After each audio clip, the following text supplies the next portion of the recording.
Hold up, I am on my way, I'm in motion.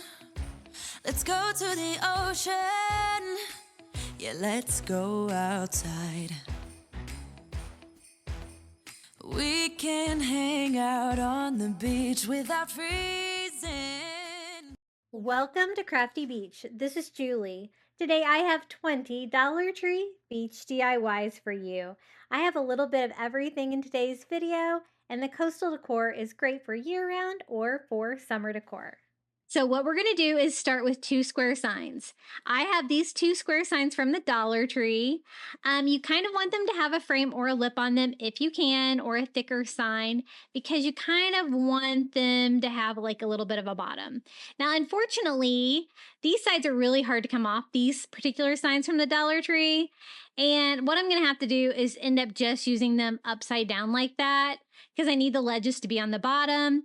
And unfortunately, these staples, I mean, they don't want to come out. And if you lift it from the other side, it kind of breaks the surface of that sign too. So you know what? We're just going to kind of nail them in and hope that we can paint over them and kind of, you know, cover that up. But this is the color that we're going to use for our tier tray. It is Cloudless by Apple Barrel from Walmart. And I want to paint the bottom of these, going over all the staples. We're also going to paint all of the frames on the sides because that's going to be the edges. And what I want this tier tray to look like is one of those like giant beach Adirondack chairs that you see. We have them here in Vero. A lot of the beaches that I've been to here in Florida lately have these, the big giant Adirondack chairs. Or I guess it could just be any Adirondack chair. I wanted it to look like a beach chair and actually be a tier tray. Now I'm going to do a 2-tier tray. That's why I need 2 of the signs, but I think that you could do this with like 3 if you wanted to. In my original plan, I thought I was going to be able to do 3. Might be a little tall, but it might be really cute. So as you can see, that like MDF on the back of that sign just really soaks in acrylic paint. So it is going to take several coats to get good coverage on this, but I want to cover up, you know, as much of that MDF and the staples as I can, hopefully burying some of those staples in it, also touching up all the sides. So one of these is going to be like the seat of the Adirondack chair, and then the other one is going to be like a shelf below it. And then we are going to build the whole thing out with Dollar Tree rulers. It's a great time to get the wood rulers from the Dollar Tree. And I think I calculated, I used a total of 17 of them. So you're going to need 9 packages of the rulers to recreate, because you get 2 in a package. And it's a great time to get them right now because they have them in the school supply aisle, but they also have them in, you know, their seasonal school supply stuff. So this is what they look like. They have these little stickers on them. No big deal. You just peel those off. It does leave like a little ridge in the middle. We're going to try to avoid those if we can, using the ridge side down. They also have holes in them, which I'm going to kind of work around those too. If they really bother you, could always spackle those and fill those in. But I'm just going to go ahead and just start opening all of these rulers, peeling all the stickers off. Super easy. I'm kind of calculating at this point how many I'm going to need. I know I need 4 for the 4 legs of the chair. And then I was thinking, how can I build the sides of the chair? So I'm going to have like side structure. I'm going to have like the armrests, and then I'm going to do a total of 5 slats along the back for the Adirondack chair. And so that's why I just kept adding more rulers. And I'm pretty sure it was a total of 17 rulers that I used for this DIY. Now, if you wanted to make this on a smaller scale, you totally could with like jumbo popsicle sticks or something like that. But you're going to get a smaller tier tray. It's going to be harder to decorate probably because it's going to be smaller. So, you know, take that into account. And these rulers are a great source of wood. They're super strong, and I think this is going to turn out. So I counted them there, total of 17, and I thought we probably should go ahead and paint them now before we get started building this tier tray, because I think it's going to be easier to paint them now. So these are wood, unlike the MDF on the back of those signs. So they're going to paint a lot better with acrylic paint, but I just lined them all up and we're going to paint them all at once with this cloudless color. This is like my favorite beachy blue color from Walmart, and it's the apple barrel paint, so it's super inexpensive. Sometimes I mix some colors to get to this color, but I really like this shade of blue. Now I'm going to try to take all of the steps of the creation of this tier tray. Try to take them slow so that you can recreate this on your own, because I came up with this plan all on my own, and I don't really, have a blog or anything like that with steps in it. So I want to make sure that you get every step. Now what I'm doing here is just painting the sides of the rulers because you're going to be able to see them, and trying to kind of set up an assembly line of painting here. I think I spent half the time on this project painting, so be prepared. I guess you could always, stain the wood if you wanted that kind of look, or you could leave it natural wood and it would save you a lot of time for real. You would have to find the seats and stuff like that in a nicer looking wood than the back of the sign like I used. But that looks good. So I'm flipping all the rulers over, and we have to paint all of the back of these too because you're going to be able to see them. Now, my original plan, I wanted to use the 5-gallon paint stir sticks from Walmart, and unfortunately they come in 3-packs. And I have one 3-pack at my house, and I was ready to build this DIY, and I was like, oh no, I have 4 legs. But if you use the 5-gallon sticks from Dollar Tree, you could make it taller and you could get that 3rd tier in if you want a 3-tier tray. But even though this is wood and it doesn't soak it up, I am going over all the rulers with like 2 coats of paint just to make sure they're good and beachy blue. So I think that looks good. We can set these aside to start drying, and then we can start putting this tier tray together. I've made some really creative tier trays in the past, like my lobster trap tier tray, but I think this one is my favorite. It turned out so cute. So what we're going to start with is our 2 blue signs now and 4 of the blue rulers. Now, I don't really want that hole to be in there, but I want the entire height. So I'm going to make the holes go to the top of the tier tray because I'm going to brace that out and hopefully be able to hide the holes in them a little bit. I do want them to have feet though too, but not much because again, I want the height. So I was trying to find something to space it out with. I ended up just using one of those little wood blocks from the Dollar Tree as a spacer and my staple gun, and I stapled my first leg onto the corner. The legs are going to be on the sides of this chair table. I'm like chair table.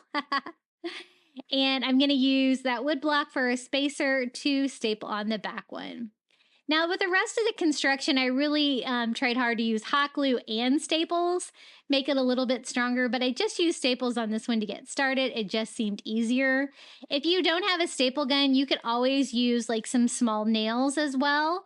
They sell those at the Dollar Tree, and I think you would have good luck with that too. These staples were just about the right length for most of this project, so I'm going to use my staple gun a lot. So again, using my spacer, we're going to put the 4th and final side on, just lining it all the way up against the front or the back, I guess. And this is what you have so far. So it's like the bottom kind of a bookcase almost. And now it's time to put our 2nd tier in. I was trying to decide how big I want the tiers to be. The top part there is going to be like armrest height, so it doesn't need to be as tall. And I think what I ended up doing was about 7 inches between the shelves is what I decided on. And a ruler is 12 inches. We had a little bit for the foot there, and so that kind of shows you where I put it. I'm going to put a little bit of hot glue to glue this little shelf right in place on that bottom board. And then I'm going to measure the other side 7 inches to make sure I get this level and hot glue that one too. The hot glue is kind of a temporary thing to hold that into place until we can get some staples in there because that's going to reinforce it. So I'm going to go ahead and flip it over. The only thing I didn't paint was the bottom of the tiers. You could do that. It would look pretty good too if you did that. And I measure 7 inches again. We're going to tack that side down with some hot glue and finish up with the 4th and final side. Once I get them all like kind of tacked with hot glue, then I can start stapling them. I just wanted to make sure that I got like this tier level first. So I'm just going to go ahead and staple right through. I found that the staple and the hot glue kind of made it extra strong. Kind of wish I would have done that on the bottom, but again, it does feel pretty strong with just the staples. The rulers are nice and thin, so the staple goes right through them into the wood below. So we got all 4 sides all attached. Our legs, we have both of our tiers. Now, I didn't really think you'd be able to see the holes in the back of the top one because I'm going to have the back of the chair there, but you would be able to see the ones in the bottom. So even though I didn't do it before, I'm just using some Dollar Tree spackle just to fill in those holes so you can't see them in the final project. And I'm glad I did. It just made it look cleaner. So easy peasy, I just filled the 4 holes, and then we're just going to have to touch up the paint a little bit to cover that up, and we can keep building this little beach Adirondack chair tier tray. I love it. It's so much fun. Okay, so we need to build the structure for the armrest. So what we're going to do is we're going to do a ruler from side to side. So I'm going to measure from side to side, and then I'm going to take 2 rulers, one for each armrest, brace, and cut those down to size. Then I'm going to use hot glue here, and this is covering up that hole on the top of the ruler that I was concerned about. And I'm gluing like the tab side down to keep like the flat edges on the outside like that. Now, I wasn't sure if I should staple into this because I don't really have anything besides the 2 rulers, but it actually worked stapling into it, and I thought it would provide a little bit more structure. We're going to have lots of staples. I am going to paint over those to kind of hide those later. And, you know, we've already had the staples from before that we needed to hide, so I think it's going to work. So I cut down 2, one for each side. So we're going to go ahead and hot glue that in place right up against the top, side to side. And then I am going to use my staple gun to staple those into place as well. Just be careful on this one that you don't put your finger underneath of it. If you're using your staple gun, you don't want a staple going through your finger. So those are the 2 side panels. Now I kind of need a panel in the same exact place for the back of my chair. So I'm going to take another ruler that we painted blue, measure from end to end, and I'm going to cut this one down as well. Don't have a lot to glue to here besides the other 2 rulers, but I just hot glue onto both sides. And I didn't really have anything to staple to at that point, so I couldn't really staple that one in, even though I kind of wish that I would have. So this is what we have so far. It's kind of like a little bookcase, if you will, with like a shorter like top. Now for the armrest, I'm going to take another ruler and I'm going to have it go just straight to the flush with the front. And I'm going to measure to that back brace. And again, I'm going to take 2 of those rulers to my saw, cut those down, 1 armrest for each side. Then I'm going to put hot glue on the 2 rulers, the front and the back. And we're going to hot glue the little armrest in place.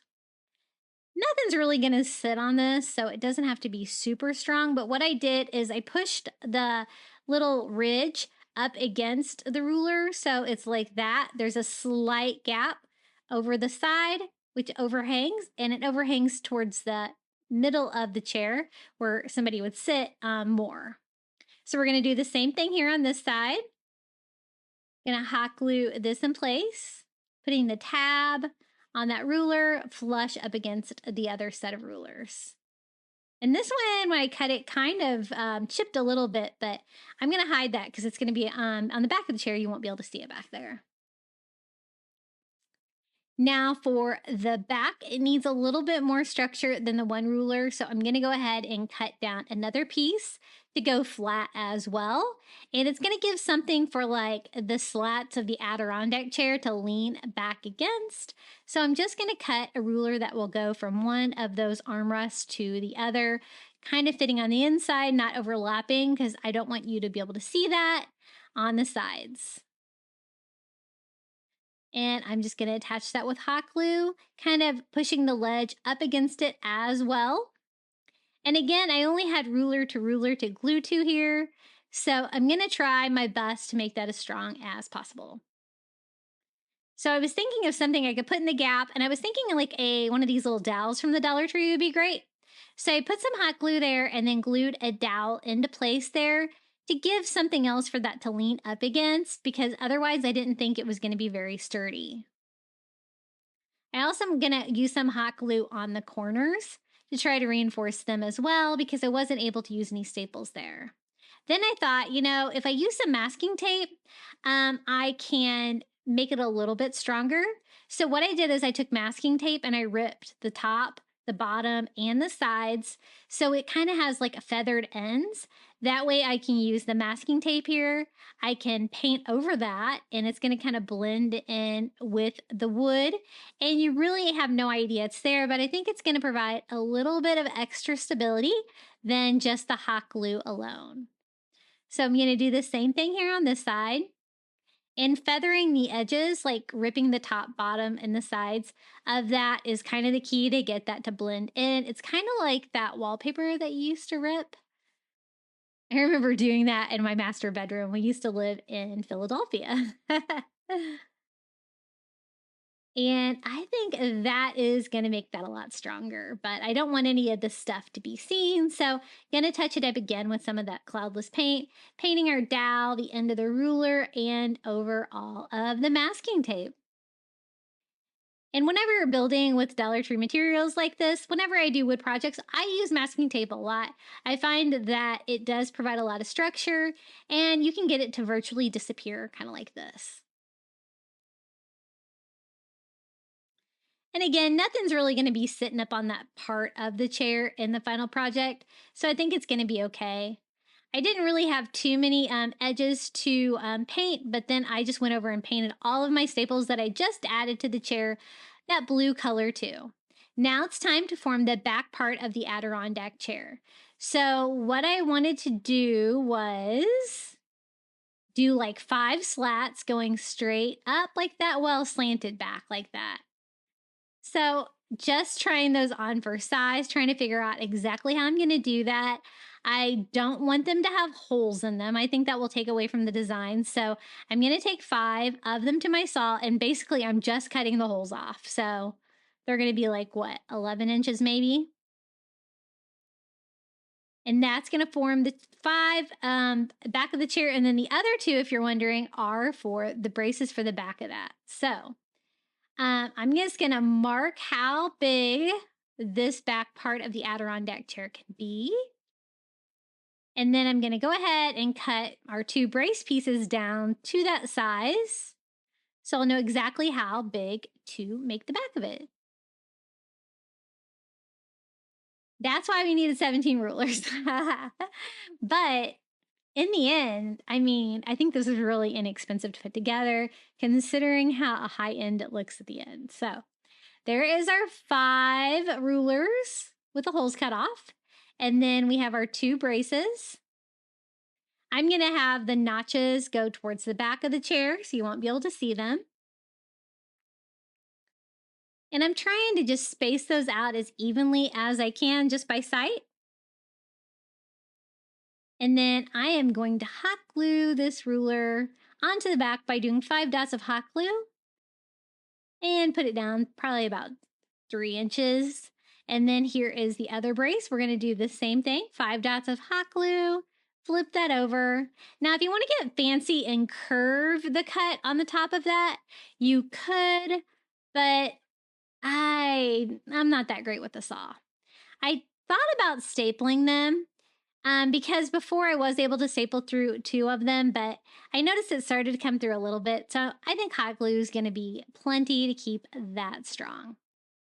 Now it's a matter of putting this together. So it's going to kind of slide in like this. I want it to lean back to make it look like, the classic Adirondack like beach chair. Isn't the color of it lovely? I really love how this turned out. I'm so glad I decided to make it blue.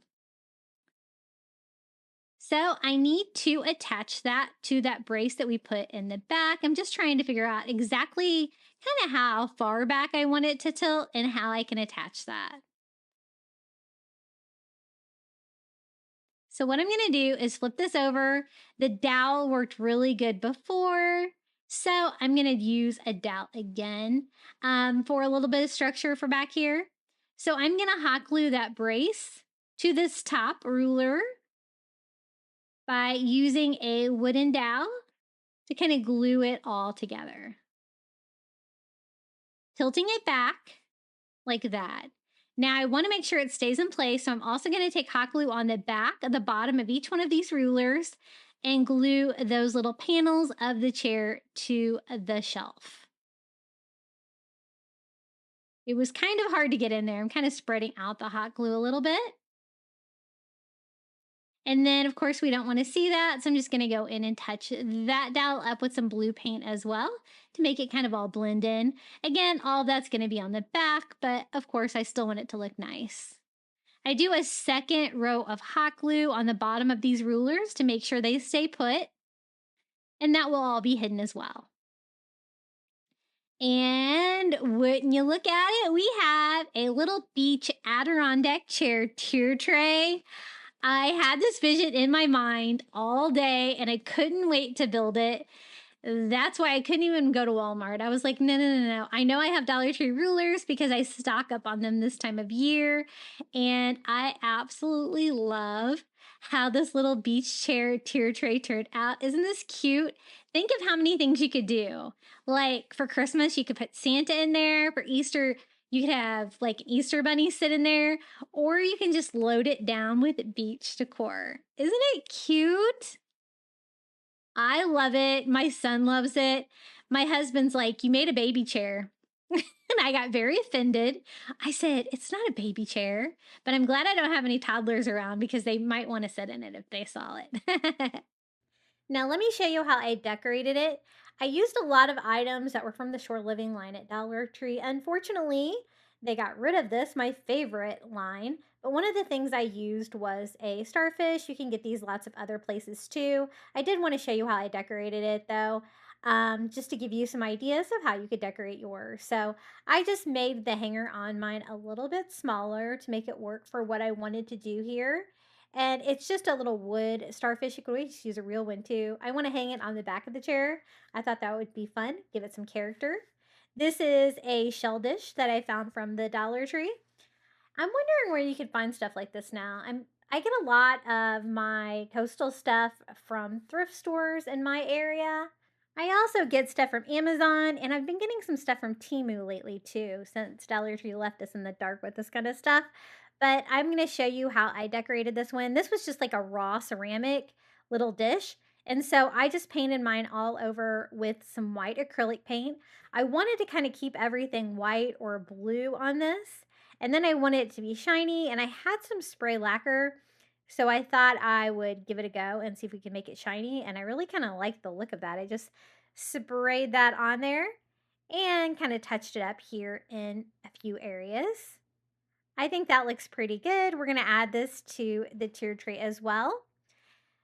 I loved the Shore Living line at Dollar Tree. It was one of my favorite things. I'm so sad when they took it away. I'm still able to find things here and there at my stores, but it's like a scavenger hunt at this point. But I did want to show you how I decorated it because the tier tray is so cute itself. This is one of the Dollar Tree mermaid tails. This is not Shore Living. This is just something that I had found in the decor department. It was already white. It was already glossy. So I didn't have to do anything to this one. And I just took off the tag and added that to my tier tray right about here. The next item is a sea urchin. This is an actual sea urchin, and I got this actually at like one of the flea markets in the area. It was just a used item. I thought it was perfect for this, and I love the texture on it. So I am going to add that to the tier tray as well. The next item is just a jar candle holder that I got from Dollar Tree. It is tinted blue with twine wrapped around it and a little starfish. And I just filled mine up with some Dollar Tree sand and added a tea light candle. Something fun that you can light there for the candle. And it's pretty easy to tint those little jars from the Dollar Tree too. You can use some food coloring and some school glue. paint it on there and put it in a cool oven, like 200 degrees for a couple of hours. And you'll have a tinted jar too. The next item was like this mermaid or fish scale ball. It's like a ceramic ball. And I tried to just make it glossy by spraying the lacquer on it. But since it was the unfinished ceramic, it really didn't turn out at all what I thought it was going to turn out as. And so I figured I definitely need to paint this. And so I went and painted it with some white spray paint. And now I think that I can get that glossy look by going over it with the lacquer. I wanted everything to kind of have like that same white glossy finish that the mermaid tail had. So I sprayed that one with the lacquer too. Just something really glossy that I actually just had an old can of. But I thought this turned out really cute. It definitely goes with my coastal beach theme. So we're going to add this to the bottom of the tier tray, I think right about here. The next item I used to decorate this was one of these like little wood balls from the Dollar Tree. It's kind of open, wired, wrapped with twine. Really cute. I thought that would add some fun texture to the bottom of the tier tray. It's not white, but definitely goes with the coastal theme. And it looks like rope. The next item, I just took a little relax sign from the Dollar Tree. This one was white already. It had some light gray letters here, the E and the A. And what I did was I distressed mine with some tan paint to try to make them look like driftwood instead of the gray paint that didn't really go with my color scheme. And otherwise, it's ready to go. Relax is perfect for the beach. So we're going to add that down to the bottom of the tier tray as well. I thought about just showing you the tier tray since I'm using shore living items to decorate it, but I always like to get ideas for how people decorate their tier tray, so I wanted to go ahead and include them in case you can find some similar items for yours. This is another item from the Dollar Tree, the little light up fish. It's battery operated, and again, it is the unfinished ceramic. I learned my lesson on the other one, so definitely went in and painted it white paint first, even though it was already white, with some acrylic paint so that I can make it look glossy too. It's one of those little lights that you can just turn on and off. Really fun to light up the bottom of this tier tray. And if you wanted to just put like seashore like treasures like starfish that you found from the beach or shells or coral pieces and stuff like that, I think that would be really cool too. I might do that with it. This tier tray has held up really, really well, and I love to get it out. I use it all of the time. And so I went and sprayed this with that glossy enamel as well to make it shiny. And again, this one's ready to go. We got that white shiny look. And I kind of liked the white theme that I did because the chair is blue itself. I thought all of the white items looked really nice and coordinated well with it. I'm going to add this right here to the front of our little DIY tier tray. But let's go ahead and turn it on. Yeah, that looks better. And another item from the Dollar Tree is one of these little ceramic starfish. It's already white, it's already shiny, so I didn't have to do anything to that one. And we're going to add that to the bottom of the tier tray as well. I think that will be enough items for this tier tray. And I just love how it turned out. Building the little Adirondack chair from scratch like that was just so fun. The Dollar Tree wood rulers worked perfect for that.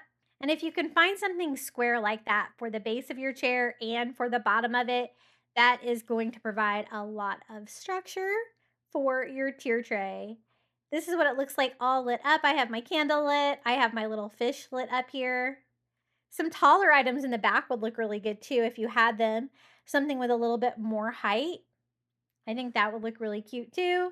But I absolutely love how this little Adirondack chair turned out. What do you think? For the next DIY, I wanted to see if we could make a beach house out of one of these house signs from the Dollar Tree. Just a regular house. I did consider removing the chimney on it, but then I thought back, you know what? When we lived over on the island, we did actually have a fireplace with the chimney, so I'm going to leave it on. And I am going to paint it. I mixed Caribbean blue with white together to give me this soft beachy blue. I love that the white is distressed with wood, and I do want some of that to come through, so I don't do it very thick coat of the acrylic paint, but I do want to make sure everything is covered with the blue paint. And then I went over it with a paper towel to kind of wipe some of it off. So maybe you could see some of that distressing come through and you can still see that wood grain. I also want to have two signs hanging below it. I'm going to use these little wood planks from the Dollar Tree to make that and some Dollar Tree burlap. I thought I could cover these signs with the burlap roll from the Dollar Tree. You could use any kind of burlap or even the faux burlap bags are great for crafting. This is almost the same width as these plank signs. It's actually a little bit wider, which works. So I'm just going to cut out two pieces of these, the same length as the planks. And I thought I could have little dangling signs hanging underneath the beach house that say beach house. So that is my plan for that one. And I love using burlap with coastal DIYs. I think it turns out really cute. To attach that, and while my paint's drying on my beach house, I'm just gonna go ahead and Mod Podge the wood planks. This is probably, out of all the wood sizes they have at the Dollar Tree that come in those packages, this is probably the one I use the most. It's just a great size for crafting. And I put a nice thick coat of Mod Podge down because I really want to be able to grab that burlap and make sure it's strong enough to hold that on there, because we're going to be adding some letters to that as well. These are the letters I'm using. I've been having trouble finding these wood letters at the Dollar Trees. Mine only have numbers. What about yours? What have you found at your store? So I've been out of vowels for a while, so I'm going to make this work. I'm going to turn my F's into E's, and I'm going to turn my Q into an O, and we're going to make this work. Because I like the wood letters so much more than the metal letters, and they're a whole different size. So what I do is I cut the part off the L there to make the F and E. So we're going to make that work. And I'm just going to go ahead and put these on some painter's tape. It's just going to make them easier to paint. For the O, I had to cut the little parts off the Q here. I'm just going to use a razor blade so I don't mess this up too much. It's a little bit thinner than some of the other letters, but I think it'll work. And then, of course, I have to make another E here too. I must use a lot of vowels on these because I'm totally out of vowels.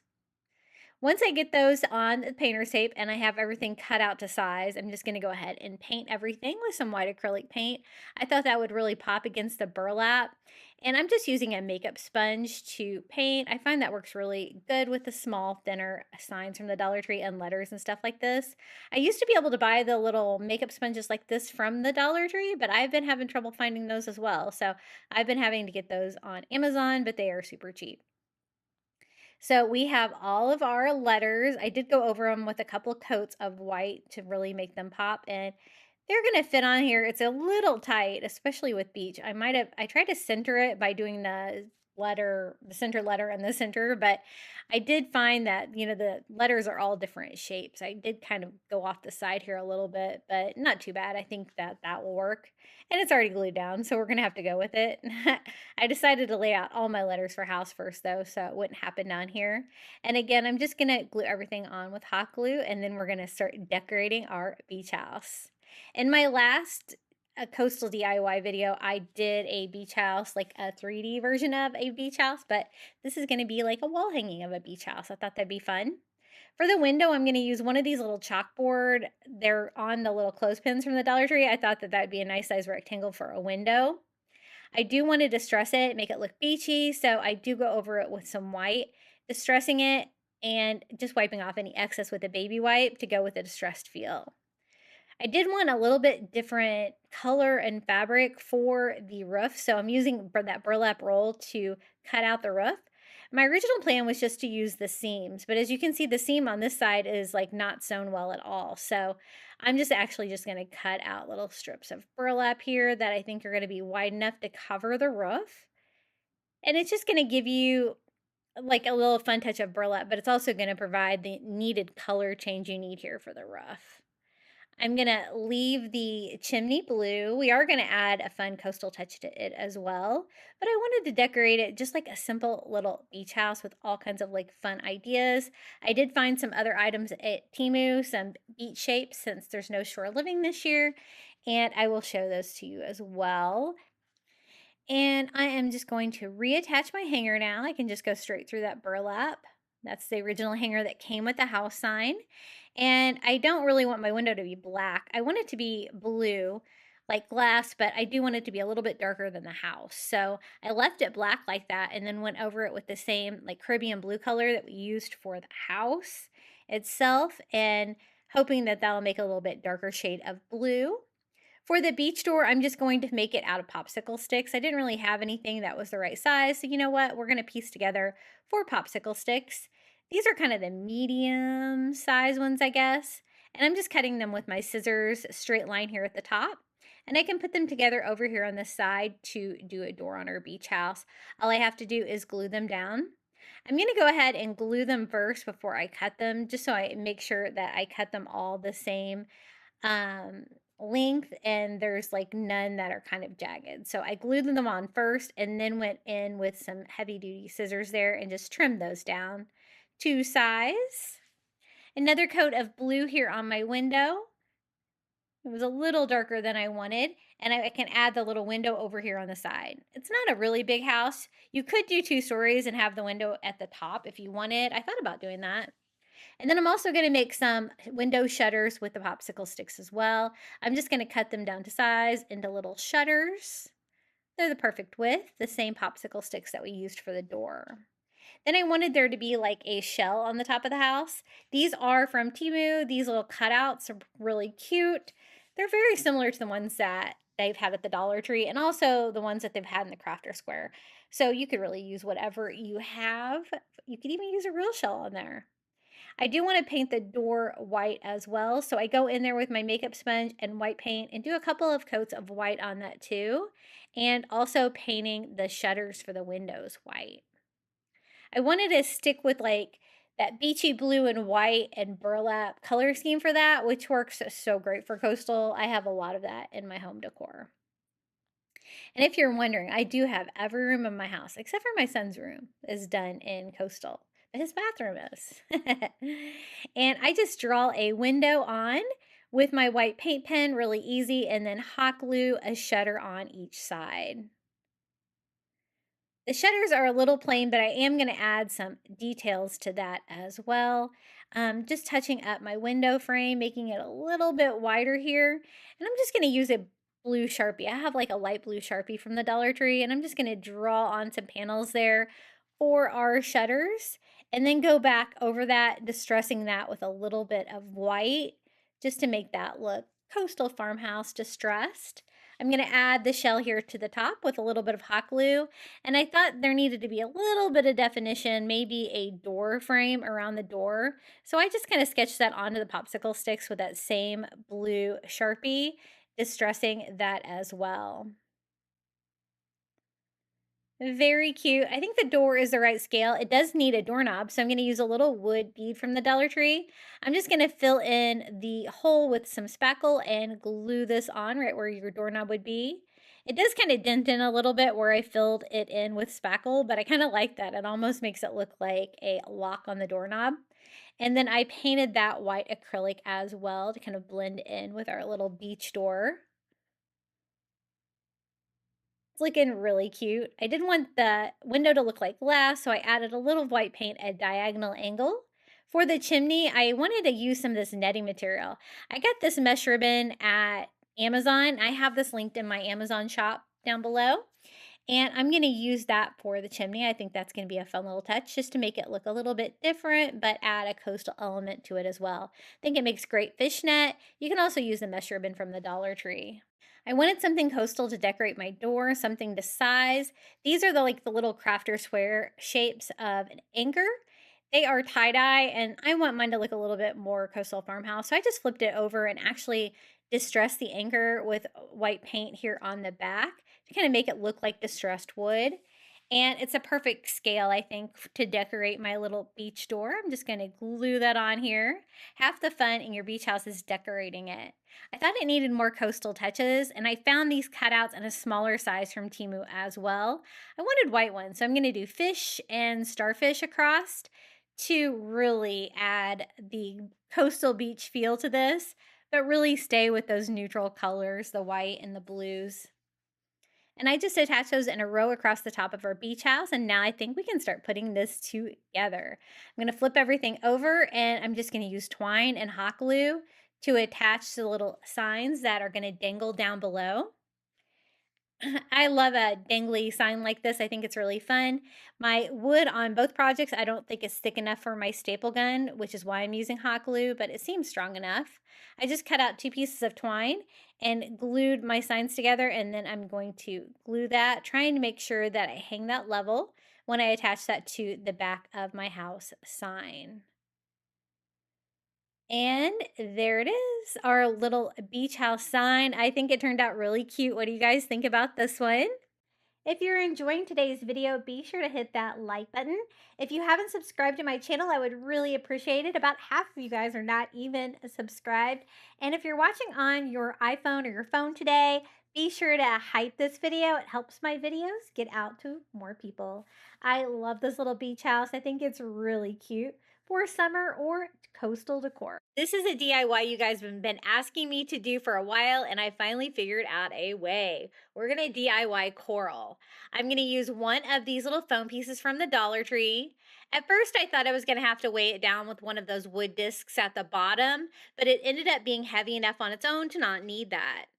Now for the coral itself, I'm going to use the Dollar Tree wood dowels. These are a little thicker. I want to bake a larger coral. If you wanted to make a smaller one, I guess you could use some of the skinnier ones as well. Now for the little polyps on the coral arms, we're going to use just newspaper because they can't be super straight like that. I just took a newspaper and ripped it up into little pieces and wadded those up to give us a little paper backing for these. I'm going to have 5 branches on my coral. You could always make yours as big or as little as you want, but I think that'll be the right size for that disc. I do want the end to be a little bit bulbous, so I'm going to start there.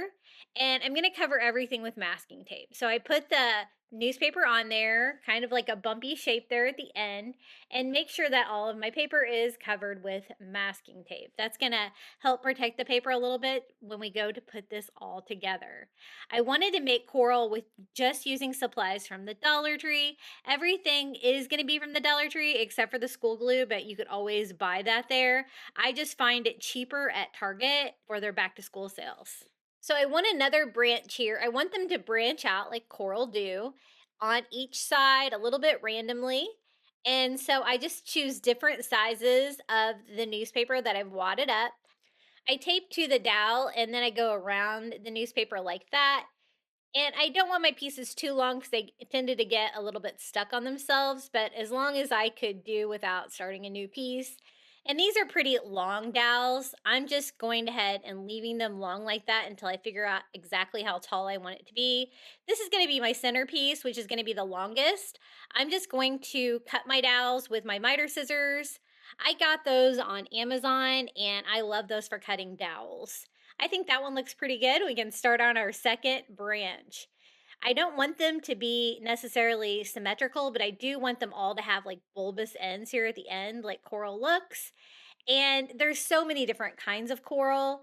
This is kind of a thicker coral inspiration that I was going for this one, which is why I use the larger dowels and the larger like little pieces of newspaper, but you can make this as intricate as you want.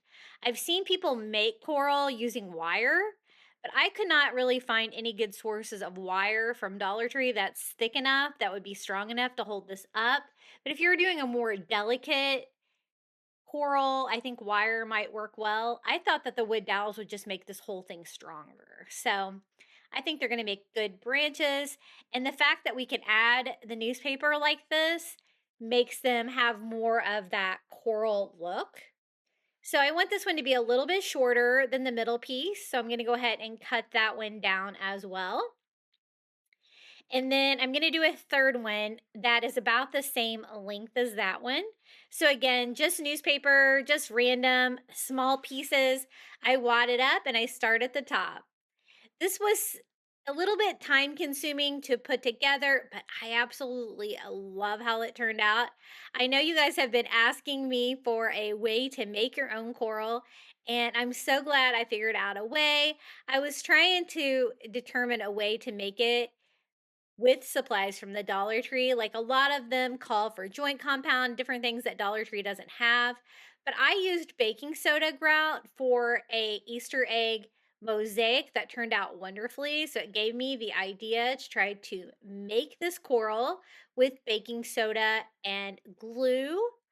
And I love how it turned out. So that is my second branch that I want to be kind of a medium length. Now for the final two, I want two smaller branches for the front so they don't block everything. So I'm just going to use my leftover pieces of dowel from those two pieces and do two more. These are going to be shorter little branches right here in front, but the process is the same. I do want them to have the little bumpy end. I find it a little bit easier to work with these before cutting them down. These are some of the shorter ones, so I don't really have that extra length, but I am leaving a couple of inches there at the bottom on my dowels, completely without any shapes down there so that I can put that down into the foam. And I thought that this was going to be a little top heavy with the coral up top, but since I cover the base with coral material too, it was plenty heavy enough, so I didn't even need to use the base that I prepared for it. So this is the last little branch of coral, and then I'm going to show you how I'm going to make this look like coral. This turned out so cool. It's actually dry now, but I haven't went to the steps of sealing it yet because I want it to be really dry before I seal it because I want this to be able to last. This made a pretty large piece of coral. If I were to buy this, this would probably be a lot of money. And you know, most of the coral that you buy in the store is faux coral anyway. And now the fun part to make them look like coral. We're going to start with baking soda and glue. They're going to be a 1-to-1 ratio. I'm going to double it up, so 2-to-2 of baking soda and school glue. I ended up not quite having enough, so you're going to want to do 3-to-3, if that makes sense, because I did have to make more here to cover that base. I didn't really think about that, but I wasn't really sure how much of this I would need. Now, this isn't the only step in this, like paper mache process. This is going to be a lot of the doughy material that we make to cover them, but we need something a little bit stronger to bond it all together. And instead of using like a newspaper with paper mache, we're going to be using toilet paper. So the first thing I did was just mix it up a little bit for the baking soda to start dissolving in the glue, and time for toilet paper. Now I had like a 2-ply toilet paper, you know, probably the cheaper the better on this. I just stole a roll and I am just tearing that. I ripped it into individual layers and then ripped it in half and then ripped it into little bitty pieces and added that. So the ratio is 1 part baking soda, 1 part school glue, and then 1 to 2 parts of toilet paper. I added probably 2 parts of toilet paper. I didn't really measure it. I just added it, stirred it up, saw the consistency of it to see if I liked it. And you are probably going to need to add a little bit of water if it gets too thick. So I do have a little bit of water standing by, but right now I'm just adding a little bit more toilet paper.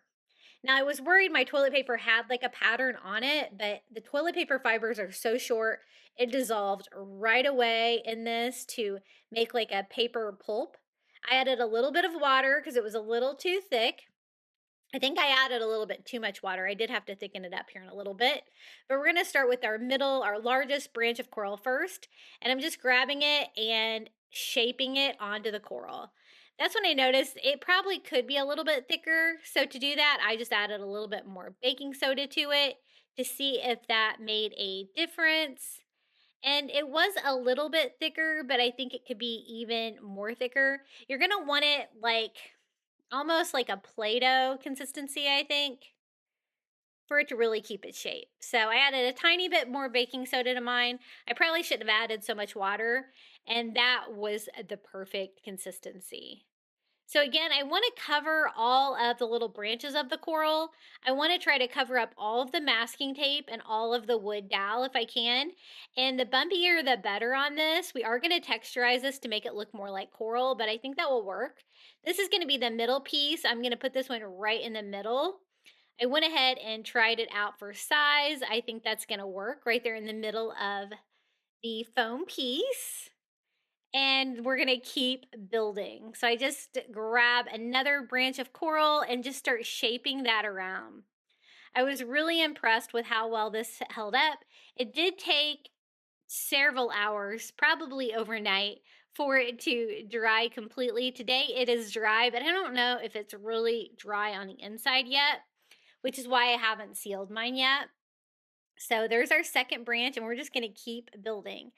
I found that like the very ends of the wood dowels, I tried to make sure that you couldn't see that coming through, and I tried really hard to make sure that you couldn't see any of the tape, because in the end I don't want any of that masking tape peeking out of the coral.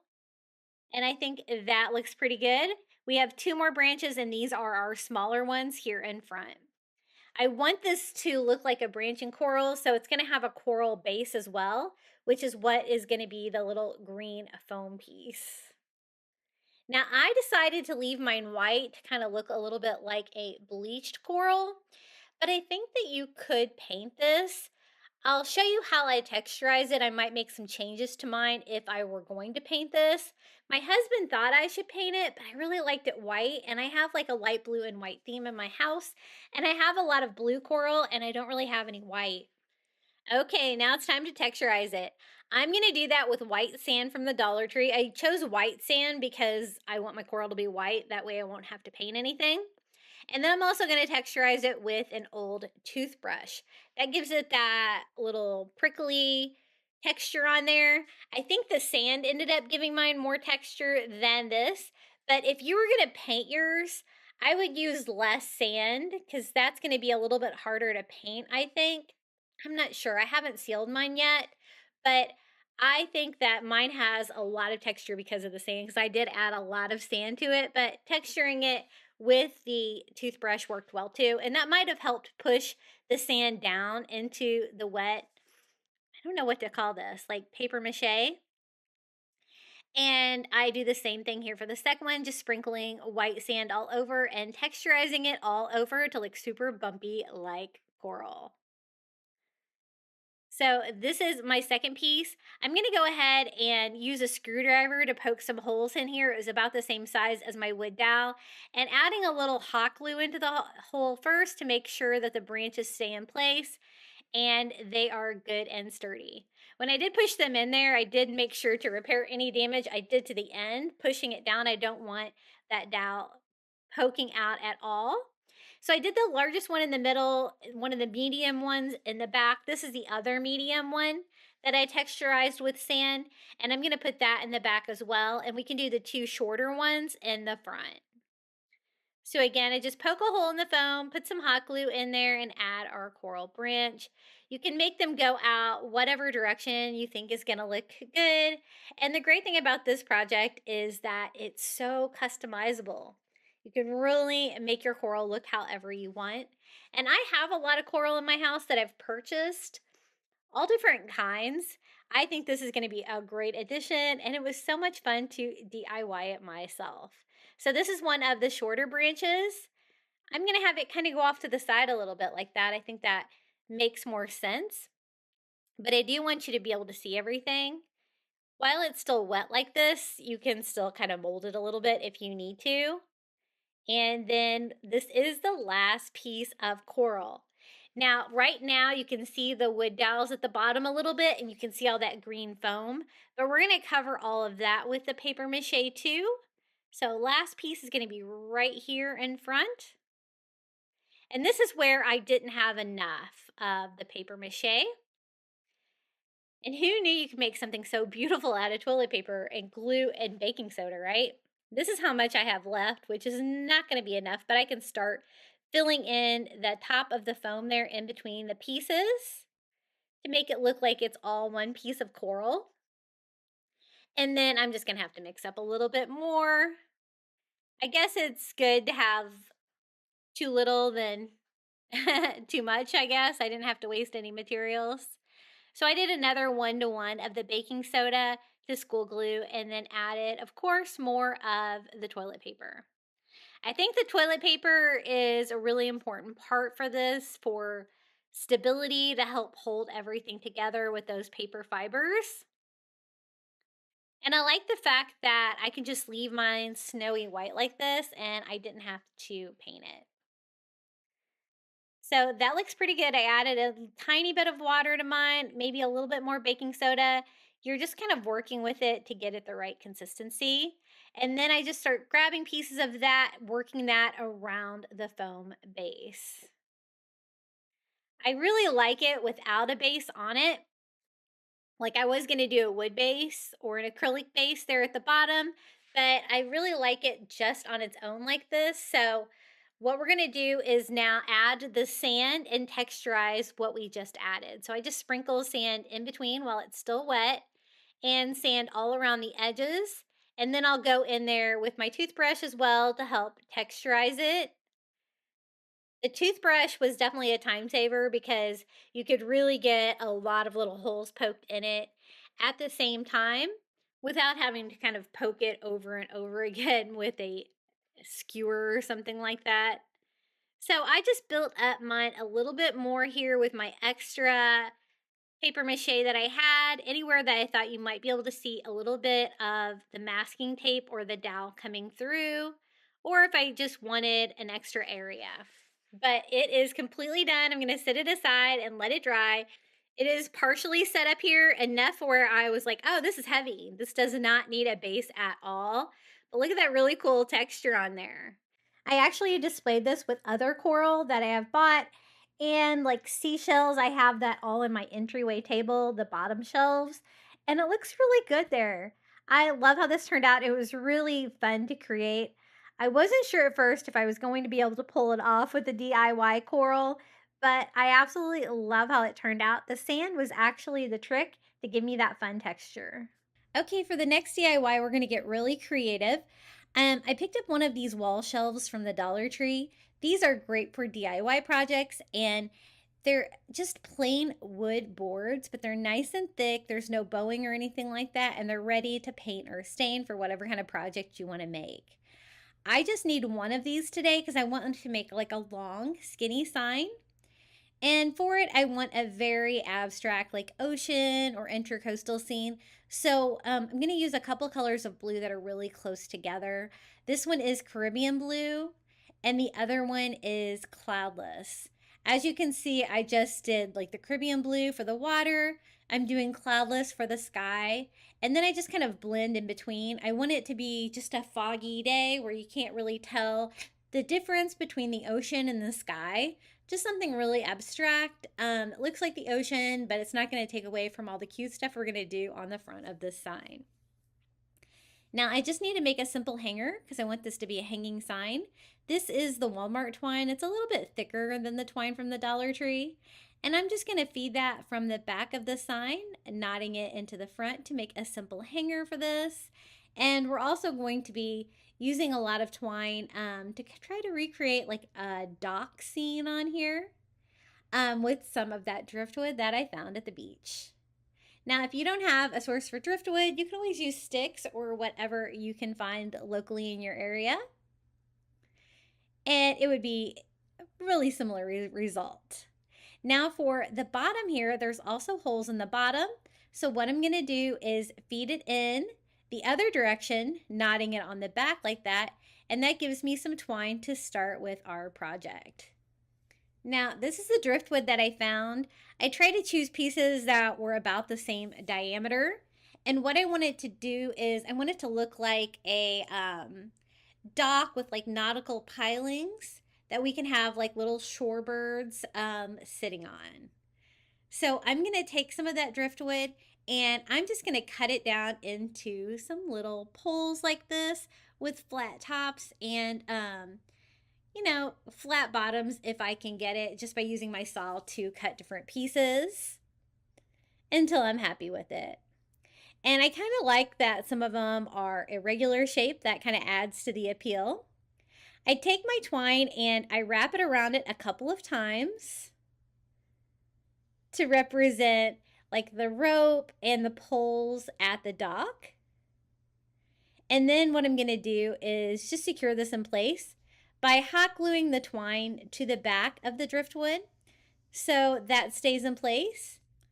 And then I'm also going to secure it to the sign itself by gluing the twine down. I want it to look like it's kind of like three-dimensional with the perspective of the dock, like heading out. And so I take my next piece and then wrap twine around it a couple of times as well to make sure that it's really good and secure. Gluing that in place. I glue the twine. I also glue it to the sign. And then back here, I mean, I'm not going to go really far out. I mean, if you had like a longer sign, you could take it out even further. But I'm going to have it start kind of like wrapping back around to the front so we can finish with that final hole we have in the shelf sign. So I take advantage of all the holes in the signs for the hanger and for the dock itself. This I just represented with like a straight line going straight across with the twine before I wrapped it and glued it. And then here is my fourth and final piece. I think 4 is plenty for this size sign. And again, I just glue the twine to the wood and then glue the twine actually to the sign too, because I want to make sure everything stays in place. This is going to be hanging on the wall. And then I just kind of cut the twine that I have left there long enough that I can feed it through. If you find that you're having trouble getting it through, if you put a little hot glue on the end, it's going to help feed that through. And then I just simply knot it on the back. So we have the setup for the dock scene. I think it looks really cute so far. And I'm going to add a little bit of extra hot glue behind some of the pieces of driftwood just to kind of reinforce things, but I don't want to have any glue there where you can see it. Now for the shorebirds, what I'm going to use is some of the Dollar Tree sea glass. This comes in all different shades mixed together. There's like 2 different colors of blue. There's like a white and there's a green. I want like the clear or the white ones to represent my shorebirds. And I am selectively trying to pick out some pieces that I think will make good birds. Sometimes, well, usually they have like a flat side that makes it a little bit easier to attach it. But I'm also trying to look for shapes that kind of remind me in an abstract way of a shorebird. They're very irregular shaped already, so that definitely helps. And I want them all to be about the same scale. So I selected 4 pieces of the white clear sea glass. I think those will be great shorebirds. Now let me show you how I'm going to go about making them shorebirds. First, I want to kind of arrange them. What's going to be like the head and like beak area of the bird, and what's going to be the tail. And I thought that if I painted the back of them, that flat side that I was telling you about, white, it's going to make them look a little bit brighter and pop against that blue a little bit better, just to kind of reflect off the back because they are kind of clearish. And then it's just a matter of arranging these. I want them to have legs, so what I'm going to do is kind of draw them on with a fine-tipped Sharpie marker. Super easy to draw bird legs, like they're just like little kind of like stick figures for the legs. And you kind of have to decide where you want your bird to stand, and then you'll know exactly where you need to put your little legs. And we're just going to draw them on there. Super easy. And we're also going to add just a few more features to the sea glass to make them look like birds as well. And this was such a fun project. I know a lot of people sell like sea glass art like this, and I can see why. I think it's so cute.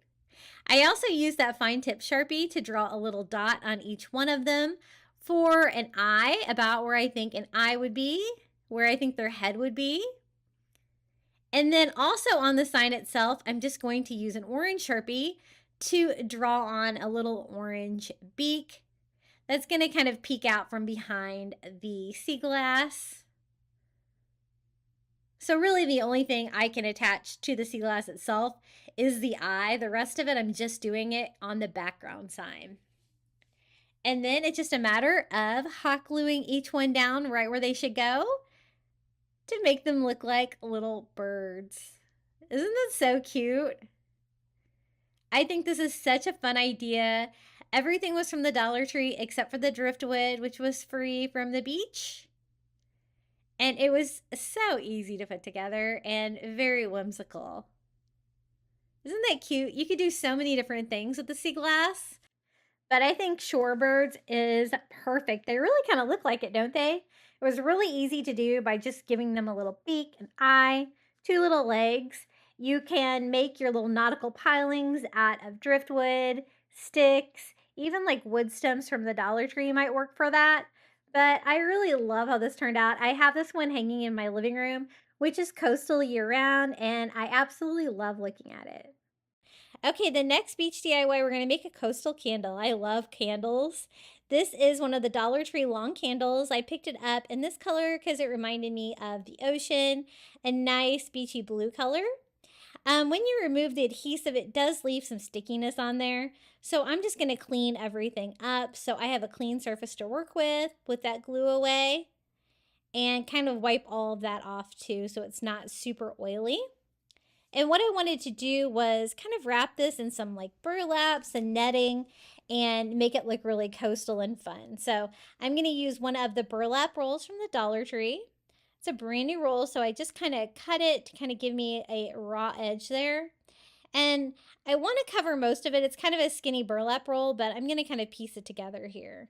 I want to cover the top of the candle. I don't really like that it was a little bit darker blue up there. So I'm going to kind of mask that with the burlap. You will be able to see some of the blue candle when I'm done, but I just cut it down to size where I can cover it and then do a second row of burlap like this so that I have a cool background to add a Dollar Tree starfish. So just a bead of hot glue here on my burlap. And I want to overlap it slightly, but I do want my burlap to be cut straight. So I'm just going to kind of cut that with the grain so I have a nice straight line and kind of overlap that slightly, just attaching this with hot glue. I'm like a half an inch under the lid, nothing that's going to be flammable there. And then I'm going to do my second row. I'm going to do it right next to it. These do have seams on the side, which makes them look a little bit cleaner. You could cut that off and go with a more rugged look if you'd like, but I kind of like the clean look. And then for the seam, I'm going to fill that in with some of their burlap trim. It's just about the right size to cover this up and kind of make it look more on purpose, or maybe like it's a bigger piece of burlap with some more trim right here in the middle. So I'm just going to hot glue that all the way around, trying to make it look a little bit more seamless there. And that seemed to work pretty well. And you can still see the blue there on the bottom of the candle. Now to the front of it, I want to attach one of the Dollar Tree starfish. These are from the Shore Living line at Dollar Tree. I get a case of these every year. I love them. I craft with them year round. And I'm just going to attach that with a dot of hot glue. They are made out of plastic. They're really easy to craft with. And then for the netting effect, I'm going to use some of this mesh ribbon from the Dollar Tree in white to have a nice contrast against that burlap. This reminds me of fishing net, so I use it a lot for that. I'm going to attach it with hot glue right where I started the burlap and wrap it around. I have plenty of room to work with because the starfish is only like attached like right there in the middle. But I just want it to look like it is draped in fish netting too. It's just going to give it another coastal touch besides the starfish, the color, and the burlap. So I just go around to the back where I started and cut and hot glue it there. Really easy to do, a little coastal candle DIY. And these candles last a long time as well. I love making things with these, but I also love decorating them as is. And this is a Dollar Tree starfish. You can get those on Amazon. I've also been buying a lot of starfish on Temu. This one is not a real starfish. It's just made out of resin. You could do either one. It would look really cute. Put on the top of the candle. The mesh ribbon and the burlap really give it a coastal beachy look. And it was a really easy DIY for anywhere you need a candle.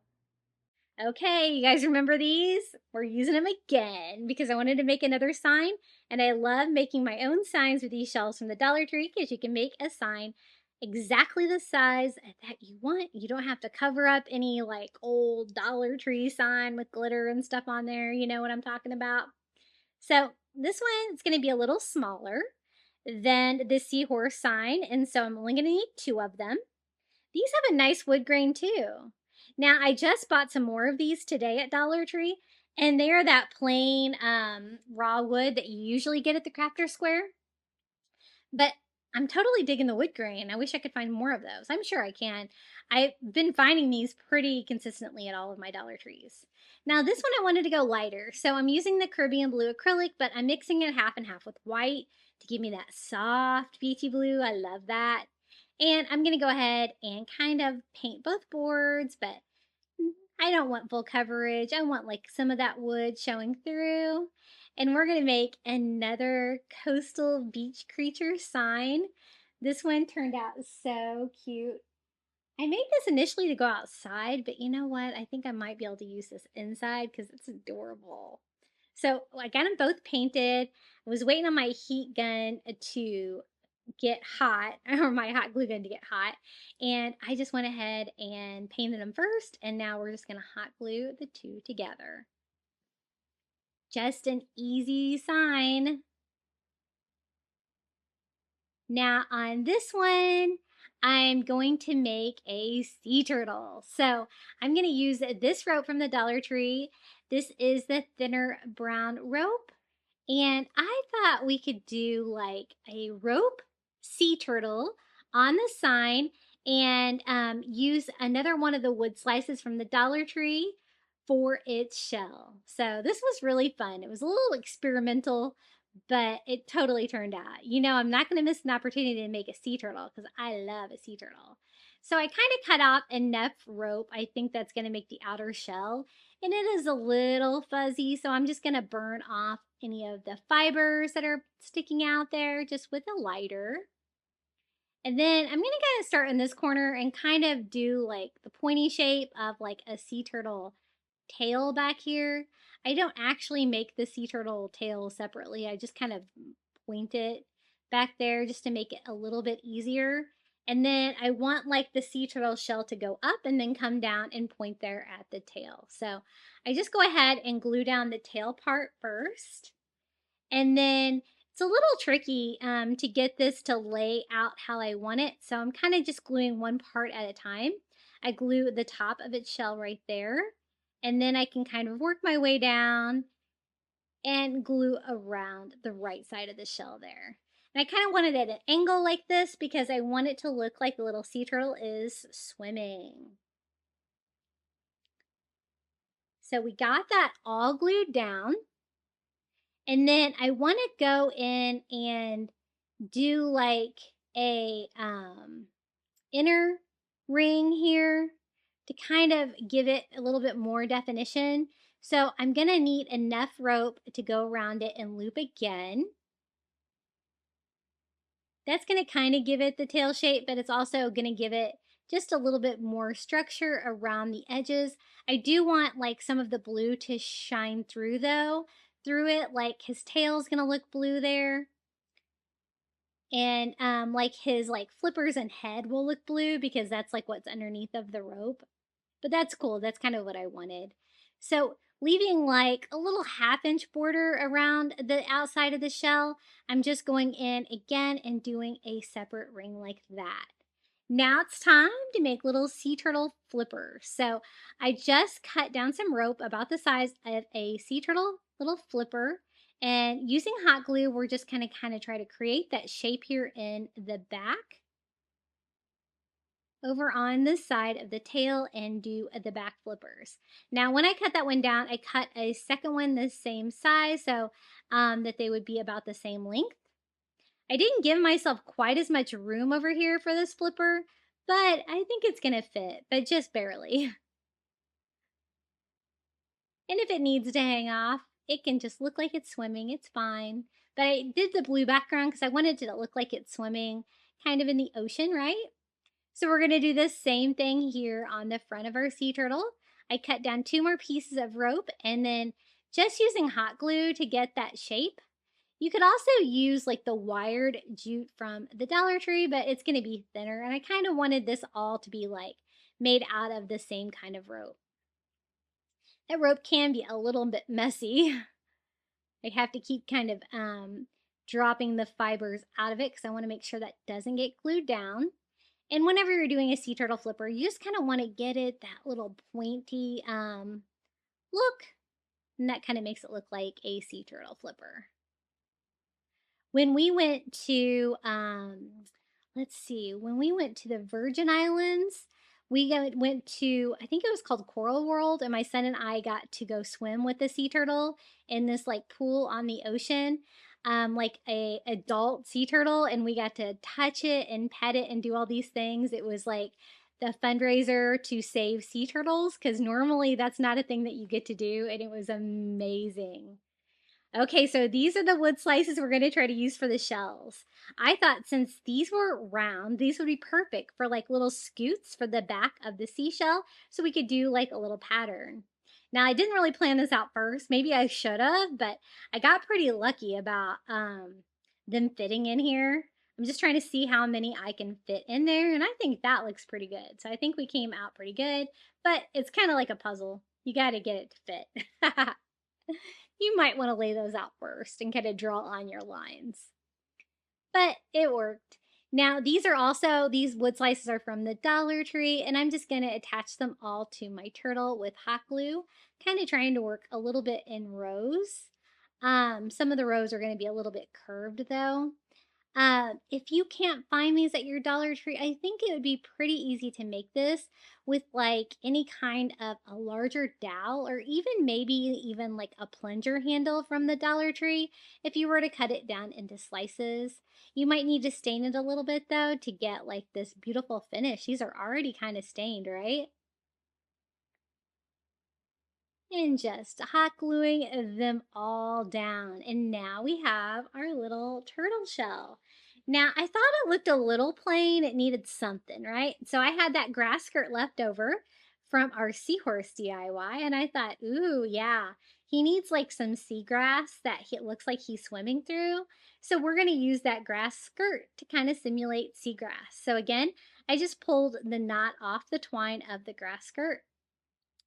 And we're going to make some seagrass kind of come up the side of him like that.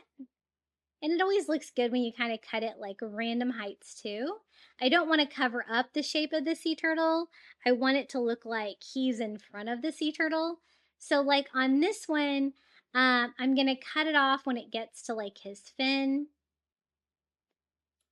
And then I can always go in and continue that on the other side. Now I do use like a little bit of hot glue to kind of secure those so they'll stand straight up and stick to the sign and not like, kind of fall over. It's not too sturdy. But I do still also want it up a little bit, a little 3D. So there, I just cut off another piece. So that's like that piece continuing from before, but like it's behind the sea turtle. And I think that looks pretty cool. So I'm going to kind of continue this all around to try to make it look, like he has a nice background.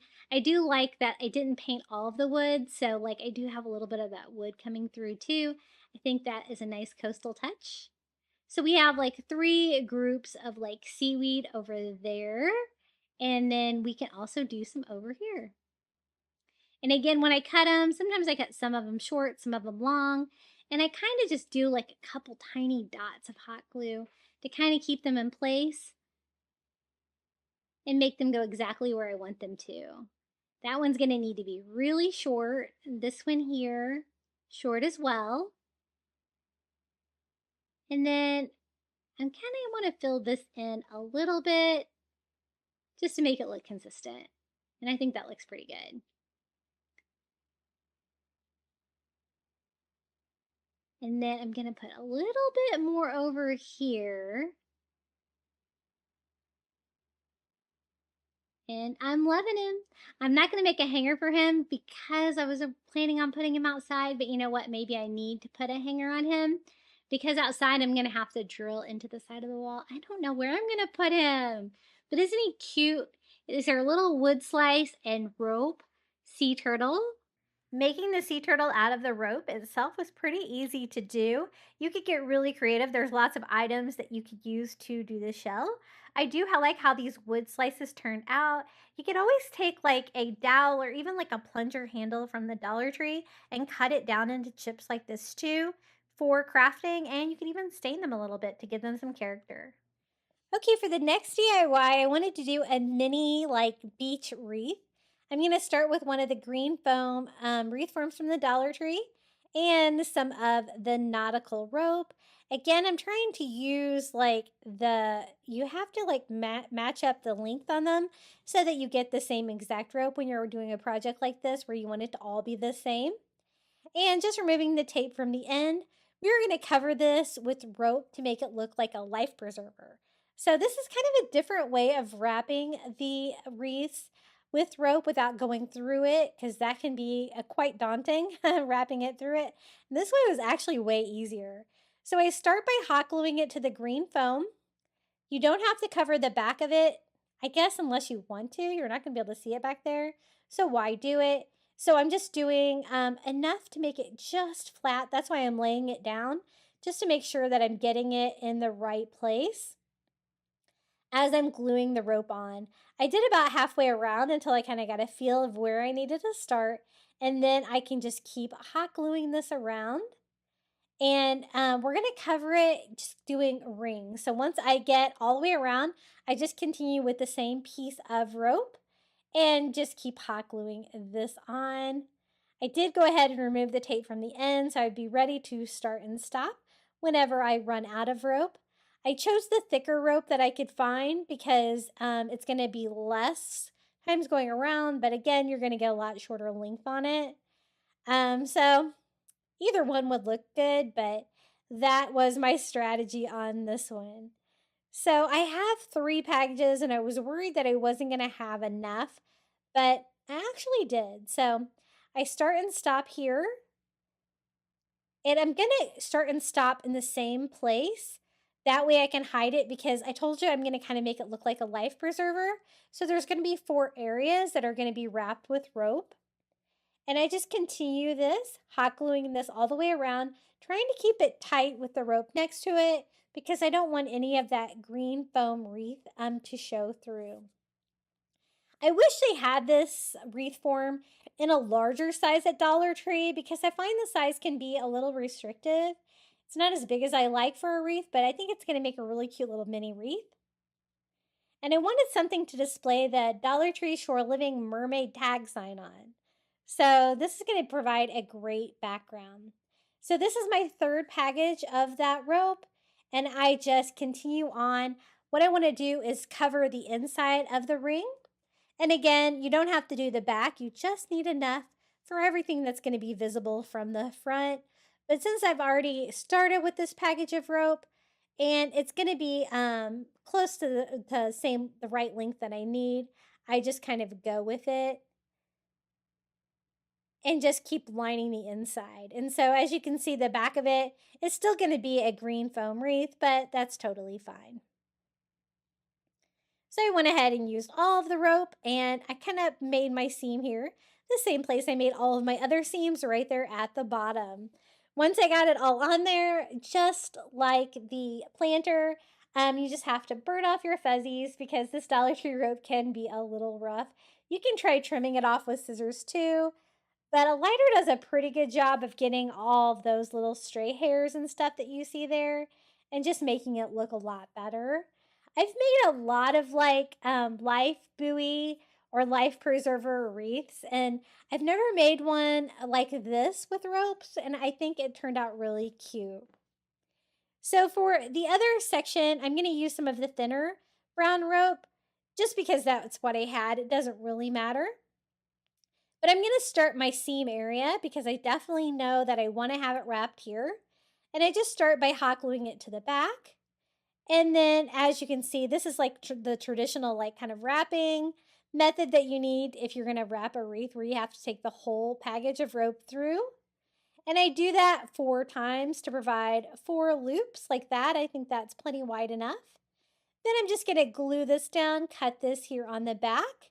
And that's going to be the first part. You could also do this with fabric if you wanted. And, you could do the whole wreath form with the white nautical rope if that's the look you're going for, if that's a rope that you can find. And you can even mix up the two ropes together. I've done that a lot in DIYs where I've mixed the white nautical and the brown rope together, and they look really good together, especially for coastal DIYs. So I just went straight across and did the same thing, wrapping the rope around 4 times and hot gluing the ends to the back of my wreath form. And then I can do the other 2 sides. Since I have those really centered out, it's going to be super easy to figure out where to put these. And just continuing the same thing until I have my little rope life preserver. And I thought this would be just a really cute, like, little coastal background. Again, we're going to be doing a little mermaid tag sign, and I was trying to figure out what would be something cute to attach that to. That's a little bit more substantial because the little tag signs are actually pretty small. Just finishing off my last side here. Just working straight across the other side. No need to measure or anything like that. You can kind of eyeball it. And I think it looks pretty cute. What do you guys think? I liked that method of wrapping the wreath form. It's a lot easier, I think. I just burning off my fuzzies on that part of my rope as well. And I think I'll hang it like straight up and down like this. I like that look. And then I'm going to hang a little tag sign from Dollar Tree, the little mermaid one here, right in front. I think one is all I have room for. Sometimes you can find these in the crafter square, but it's basically just a little wooden mermaid on a wooden tag sign. And I'm just painting the tag sign, this Cloudless by Apple Barrel acrylic paint, and just using a brush so I can get in all these tiny spaces behind the mermaid because, of course, it's like glued on there. And I want to do like a blue background, beachy blue, with a white mermaid on the front that's going to kind of pop against that blue color. But it's inevitable you're going to get blue paint on the mermaid. But that's okay because I want it to be distressed anyway. So that's going to give me a great background. So I just make sure I get pretty good coverage, at least one coat of blue all over everything on my tag sign. And make sure that I don't really have any paint pooling up around the sides of the mermaid as well. And for the white, I'm going to use kind of an ivory color. It's this antique parchment color. And I just want to paint the mermaid, and then I want to distress everything. Now, I've been searching for the makeup sponges from Dollar Tree forever, and they are just not getting them in. So I actually found some on Amazon that were pretty inexpensive as well. So that's a good backup source for these because these work great for painting. And I just put the makeup sponge in the paint and kind of swab that on top of my mermaid, trying to paint this and not everything else. But I like the fact that I painted it blue first because some of that blue paint shows through the ivory. But it did take a couple of coats to get good coverage because I only want a little bit of the blue showing through just to make the ivory part look distressed. Then I just do like a dry brush technique on the blue with the ivory to give that coastal farmhouse distressing that I love so much. And don't worry if you get too much on there, you can just use a baby wipe to kind of remove that, blend it in. Distressing these pieces is probably the easiest part because you can't mess up. That looks cute. I think that looks really nice. We can attach it to our rope life buoy wreath here, and I just cut a large piece of twine, and I'm going to do this all in one go. You could do this separately if you wanted. Basically, I wanted a hanger, but I also wanted a hanger for my tag sign. So I just kind of looped that around, tied it off, so I have like a giant circle now to make a hanger. And then I want to use like half of it for the hanger for the tag sign. And I kind of wish I would have done it in 2 parts because it just kind of got confusing here for me. But I tied a knot there, wrapped that around like that. And I want them to meet at the top, so I kind of tied mine off again. That way I have a hanger and I have a loop for my mermaid. I kind of decide where I want my mermaid to hang, and then I just tie it one more time to my original hanger up there. And then I'm going to tie it here on the back, secure that one piece down. I don't really need all of that length. Trimming that off, and now I have a hanger and a tag hanger for my mermaid sign. Now, these foam wreath forms from the Dollar Tree are not super large. You could use this for a wall wreath. I actually use it for a door wreath going into my guest bedroom, and it looks really cute there. The rope worked really well for the little nautical buoy shape, and I love all of the fun textures on there, and that little mermaid sign is so cute. I think it really ties it all together. A coastal treasure hanging on that would be pretty too. Okay, next DIY, I found this food serving dish at Dollar Tree, and I thought we can make it into a surfboard. It's kind of shaped like a surfboard, right? So I'm going to use some of their faux leather from the Dollar Tree as well and see if we can get really creative. This says that it is 100% polyester. So I thought, I might be able to do sublimation on this. And that's what I'm going to do on the leather, but you could always use paint in your Cricut as well. You're going to get the same effect. I will share my file today so you could do it sublimation, but I'll also share it so you can use it to make a Cricut stencil if you'd like to do that instead, because I know not everybody is set up for sublimation. So I'm just laying my little surfboard shaped dish on the back of my faux leather, just using an ink pen to draw around to mark it out so we can cut the leather down to size. Now I want to put a fun sea turtle on it, and that's what we're going to do with sublimation. But first I'm going to cut it out, and look how easy this faux leather cuts. I haven't DIY'd with this stuff very much, but this is definitely a fun option. I was a little nervous about applying sublimation to it because I was afraid that it would melt, and I find that it does kind of melt, so you're going to have to be quick with it. This is the image that I'm going to do. It is an image of a sea turtle, and I kind of have it going off the page on purpose because I'm going to kind of have it going off the side of the surfboard as well. So I printed that out mirror image on my sublimation paper, and I'm laying that on top of my faux leather, using some heat safe tape to tape that down to my parchment paper. And then I'm going to cover that with more parchment paper. I'm going in there at 380 degrees for 1 minute. The reason I did 380 instead of 400 is because I was afraid it would melt. And I'm glad that I was a little bit cautious because it did want to melt a little bit. So I had to do it twice to get the entire image because it was kind of full, bigger than my easy press that I used there. And that's when I kind of noticed that there was sticking. There was a little bit of melting, but that's okay. We're going to see if we can try it again. Lesson learned, sometimes crafting does not go the way we plan, but I have more of the faux leather. So we're going to try it again. This time we're going to go a little bit easier on it. I was kind of using settings that I could use on other projects, but this is a little bit more prone to melting, obviously. So I printed out another image of my sea turtle and taping that egg down again, using all of my parchment paper to protect it. This time we're going in at 350 for 30 seconds because I'm scared. And I'm pressing it twice to get the entire image. And we will see if this works better. I wanted to make sure that it transferred, and it did.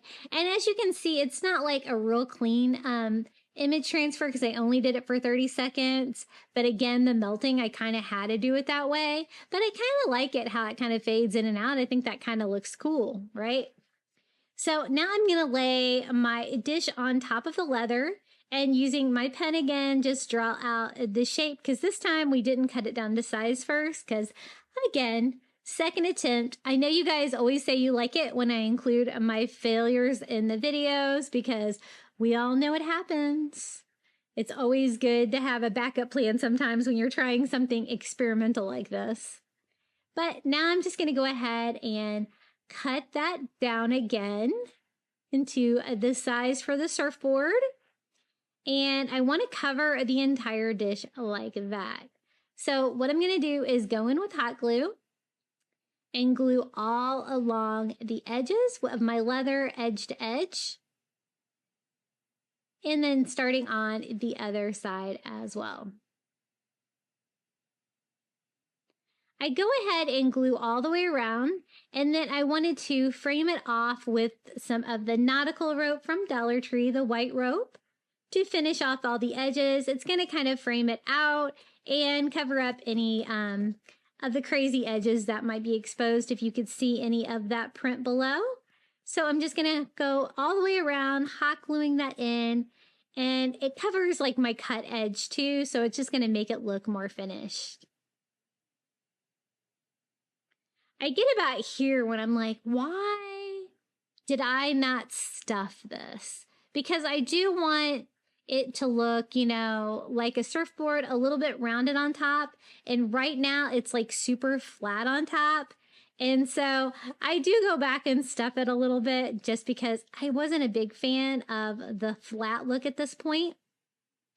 But while I am finishing this off, I'm going to go ahead and just make a hanger for the back because I want this to be a piece that I can hang on my wall. I'm just going to do that with a little bit of twine and glue that on to the back with hot glue, just making a little loop at the top. So my plan to stuff it at this point is to try using my heat gun and not melt the vinyl, but loosen up the hot glue enough that I can stuff it with stuffing. And I do like it stuffed better. So if you're going to recreate this, I would encourage a little stuffing. I always like to save my old pillows to use the fluff inside. I'm just using a little piece of wood to kind of push that stuffing all the way up to the top so we can stuff this little surfboard. And I think that rounded top does look better once I get this stuffed. But you're probably going to want to do this before you have it glued down like I did. Again, this was definitely an experiment, but it turned out really cute for a little Dollar Tree surfboard, I think. And I got to have a little fun with sublimation, which I don't do too often. I need to craft more with sublimation. It's really easy and fun. So that looks better to me. And so now I'm going to glue the like faux leather back down up against my rope. Try to make that look as clean as possible down there for my little repair job. And there it is, our little turtle surfboard, kind of showing you that it's rounded now. I think that looks better like that. And if you're not set up for sublimation, I think you could definitely do this too with your Cricut and vinyl. You could do a stencil to get that turtle on that faux leather. I stocked up on the faux leather like crazy when it was clearanced out at my Dollar Tree. And it's really fun for projects like this. And it took a little food dish and made it into a little surfboard to hang on the wall. So you guys know I love crafting with these wall shelves. What I noticed is sometimes they have a nice wood grain like this, and sometimes they're just plain like that. So I'm trying to use like similar ones for one project, but what I'm going to do is put 3 of these signs together to make one large seahorse sign, and I've got a lot of plans for it. I didn't want it to be just the small seahorse sign by itself, because it's going to be pretty special. So I think we're going to have to make a sign to display it. So these signs are great. I'm just going to sand the holes that are drilled there for the string on the side. Sometimes they're a little bit rough, but easy peasy. I do love the wood grain on that, but I actually want a blue background. So after I glue them together, I'm just doing a bead of hot glue and just gluing them together. They're nice and thick. It's going to provide a nice sign that's sturdy. I don't need a bracer or anything from the back. The Gorilla Glue, hot glue holds it fine. So I'm going to paint it, but I only want to kind of like paint stain it a little bit because I still want to get some of that beautiful wood grain through it. So what I'm going to do is I'm just using Caribbean blue acrylic paint, and I'm just kind of doing a sloppy paint job. I want some of the wood to show through. And then I follow that up with a baby wipe to kind of wipe off the excess. Kind of similar just to mixing it with water. That way you can still see that wood grain through it. I think it's going to give it a nice distressed coastal beachy vibe. And I love DIYing with these signs. They do have the holes in the sides from the shelves. And you can leave that because that is kind of a beachy vibe, like the boards like that. But I think I am going to fill it in just a little bit just to make it more finished, but I think that looks pretty good. So these are the little string hangers that come with the shelves, so we might as well use them. It makes it a lot easier if you want to start your strings. Just put a little hot glue on the end. And what I want to do is I just want there to be kind of knots on the front. So I just tie a knot in the front. Then I am just going to string it into the next one and tie a knot in the front of that. That way all of the holes eventually will all have little knots in them. I think that's going to give just a nice little nautical feel and fill in the holes. I know some of you guys, it drives you crazy when I leave the holes open, and I'm like, I meant to do that. But that's one way to deal with those. But they also have like the skinnier shelves that are even thicker. These are a little bit wider than those, and I love crafting with these. Whenever I see them, I pick up like a stack of like 5 of them because they're just so awesome. Now on this one, I went all the way across to the other side because I want to leave the holes on the top empty so that I can make a hanger for the sign. So I just have 2 more sets over here. And I'm just cutting down, I'm still on that like same piece of string that came with it. Those strings are great. I always save those and use this for crafting. I think I'm going to be using them a couple times today. But as you can see, I have plans for that seahorse. I want to do like a shell-encrusted seahorse, and it turned out so cool. I saw some ideas online and I kind of took them and made them my own. And I can't wait for you to see what I came up with. So I'm going to take another one of the hangers. This time we're making the hanger for the top. And I like to feed in from behind, tie in the front, just because it hangs better, and that's kind of why I did the knots on the front on all the other ones. That way they all just kind of have knots, just for fun. I just make it how long I want it and tie it. Next, you're going to need a wood seahorse sign. Some places I have looked online, I have found like coastal animals like this. Amazon, Temu, Walmart.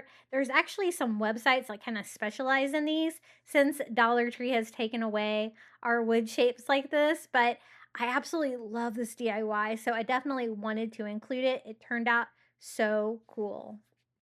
Just got to get this tag off. Sometimes these things come right off. Sometimes they make you work for it. But I think the sign is going to be just the right size to hold the seahorse. And it's going to kind of be an offset design, but they'll leave me enough room to put a word down the side as well. So just using hot glue all over the front, which is now the back of our seahorse, I center it on the sign. I couldn't decide whether I wanted to center it or not because I knew it was going to be kind of offset, because we're going to use one of these Lua skirts from the summer section at the Dollar Tree, and we're going to make a really cool like design here on the seahorse. I saw this idea online. If I can find it, I think it was on Etsy. A very, very ornate seahorse, and it kind of had like a, like a raffia mane, like, like a horse's mane. And I thought I could totally recreate that with some of these little grass skirts from the Dollar Tree. So I want to start it like right here, that cool pattern, bumpy pattern that you see on the back of the seahorse. That's where it's going to start. I'm going to go ahead and leave it on the twine just to make it a little bit easier. I did kind of push them all together so there's like no twine spaces in between. And I'm just going to start hot gluing it right here, like when the big bump starts right there, but not doing the tail part. Now it gets a little trickier here. I do want to make this part longer because this is like the little fin on the back of the seahorse, so I want that to have even more raffia. I tried to kind of go around, but it wasn't really working, and so I just decided to go straight across and not really worry about that because it is going to be covered up by the raffia anyway. I keep scooting those along the grass skirt, so again, no twine in between. They're all right next to each other, and then I keep hot gluing it around like the top of the seahorse. And I want it to stop right about there. So I'm gonna go ahead and cut my grass skirt. It's looking pretty fun already, isn't it? I thought this was so cool. And now the only thing I didn't like is some of the like curves that I went around. I found that there was a little bit like too much blue showing through, like a little bit too much space in there. So I do go in here after I finish off the top here, and I'm just gonna start like pulling off pieces of the grass skirt and kind of filling in all the holes. So I kind of comb it out a little bit and kind of see where I need some more of those. I used this grass skirt in another project today too. I love crafting with these. When they're attached to the twine like that, it just makes it so much easier to work with than working with raffia. So I think 2 there, because I definitely had a lot of blue showing through there. And then I'm just going to keep working my way down the seahorse, filling in any obvious holes with more of that raffia. And I'm leaving it tied. I'm just pulling it off of the jute twine. And then what I want to do is I want to go around the entire silhouette of the seahorse with Dollar Tree rope, and I think we'll be able to disguise all of the little tied portions with the rope. So I think that looks pretty full, right? And yes, it's way, way, way too long. So now it's time to cut it. I'm trying to like get a differentiation between the longer part and the shorter part.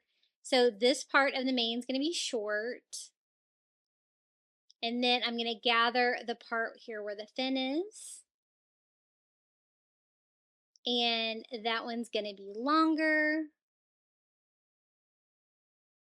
And then the rest of it all the way around the top of the head is going to be short too. I thought this was just a fun little coastal effect for our little seahorse.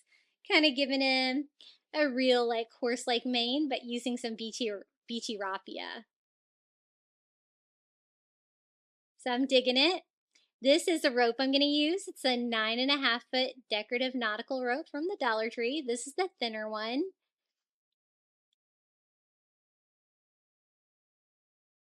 And then we're just going to start here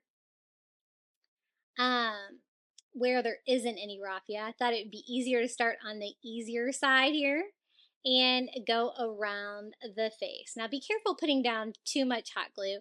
The snout was a little tricky to work around because I was trying to get it to the edges. As you can see, it didn't really want to take that like little fluted shape at the end. So I'm just going to have to get it as close as I can. And then I'm just going to keep hot gluing that around. The reason I used the skinnier brown rope as opposed to the thicker is so that I could go around those bends easier with a thinner piece of rope. And then just keep hot gluing this all around. What I want to do is like create walls on the side of the seahorse so that we can fill the whole thing in with seashells. I'm going to do a similar technique to what I did on my anchor wreath DIY recently. And I'm going to use the same kind of shells too. I think they turned out really pretty. So once I get to the raffia part, I just kind of start hot gluing directly on top of those knots. This rope on this side will be slightly higher, but once we fill it all in with seashells, you won't know any different. I don't want to see the knots, I just want the raffia to be sticking out to kind of hide all the magic. And hot glue it all the way around. Now this is what we're going to use to glue down the shells, tacky glue. And these are the seashells we're going to use. These are the little tiny ones that are kind of tan in the little glass bottles from the Dollar Tree. I'm going to go in, I'm going to start on the head and just do a lot of tacky glue. I want a nice thick coat of glue that's going to grab all those shells. And, you know, I had a full bottle that I found. And I had some partials. I'm thinking I've probably used like maybe 3 bottles of that. And then this is one of the little black, like it almost looks like a seashell from the Dollar Tree. And I thought that would be a good eye. So I put that one down first. And then I'm just going to start going all around with those little seashells, spreading those out. I always like to organize my little seashells in those glass bottles from the Dollar Tree by pouring them out in one of the little toy organizers there from the Dollar Tree. But I did have some like of these mixed together with some other colors. And so I'm going to have to go through there and kind of sort those out because I think I'm going to need every seashell I can get. I thought I had like a ton of extra bottles of these, but not of these exact ones. And I got about here and I was like, oh no, what if I don't have enough shells? But it all worked out. It all worked out. At first, I didn't want to use the little striped ones that kind of look like zebra stripes on there, but then I gave up and said, I'm gonna do it. And so I'm just working my way all the way down, filling it all in. I think I lost a little bit of footage there. I think my camera died, but basically I used all the shells there in the bottle and dumped them on there, and we're just gonna keep gluing these all over. I'm just trying to fill in like any holes if I see them, kind of making sure that everything is pushed down in the glue and level. Then I'm gonna go in with this Dollar Tree spray glue and start gluing from the top. I give it a really good coat of this. Now, I kind of wish I hadn't attached my seahorse to the sign yet, because when I did the anchor one, I went and put it in the freezer and it set up and then I could glue the top again. This time it was too big for my freezer, so I had to put it in the refrigerator. And so I'm going to go in with the tacky glue like I did with the anchor, thinking, oh yeah, it's all going to be set up, right? And it was not. Like when I started like trying to use my foam brush to like put the glue on there, all the shells were like wanting to come off and like stick to me. And I was like, oh no, yeah, the refrigerator technique did not work near as well as the freezer one did. So you might have to let it dry in between coats of glue. I already have it all on there though, so I'm just going to use my fingers and kind of push the glue in between all of the shells because I definitely want everything to stay down and stay glued. Then I go over it with some more of the spray adhesive. Can't glue it too much. Some of the shells are a little bit larger and I really want them to stay put. Now, this is a project that, you're using a lot of glue, so you're going to have a lot of drying time too. Once I got everything done, I just laid it flat overnight and let it dry for good. But I'm going to use some of these little Dollar Tree wood letters, and I'm going to spell out sea life here on the side. I thought that would be fun, and since it's not really symmetrical anymore, I kind of had open space over there that I felt like I really needed to put something. Now, at first I was going to paint those little wood letters white, because I like the contrast of white against blue, but then I put them on there like natural like that, and I thought, that looks really good with the raffia and the colors that I'm using, so let's just leave them natural. So I did spray it with another coat of glue on top of my seashells. And then I'm just going to use hot glue and we're just going to glue these all the way down. What I found is these wood letters from the Dollar Tree, I always save them. I have a big bag of them. I really wish they sold like just some of the more common letters separately because I had a giant bag and I had like no ease. I had to open like another bag.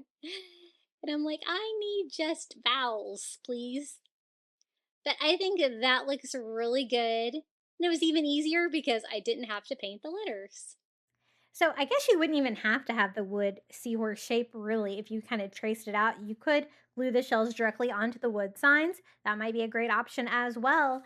But this is how the glue dries clear and it's all shell encrusted. I love those little tiny seashells. I do have the big jar of those from Amazon linked in my Amazon shop. And I try to buy them in bulk there because I haven't been able to find them at Dollar Tree. But the grass skirt I think was perfect. This was going to be another bronze one, and I also found a jar with a bronze lid from the Dollar Tree, and I thought we could kind of put them together and see if we could get this to work.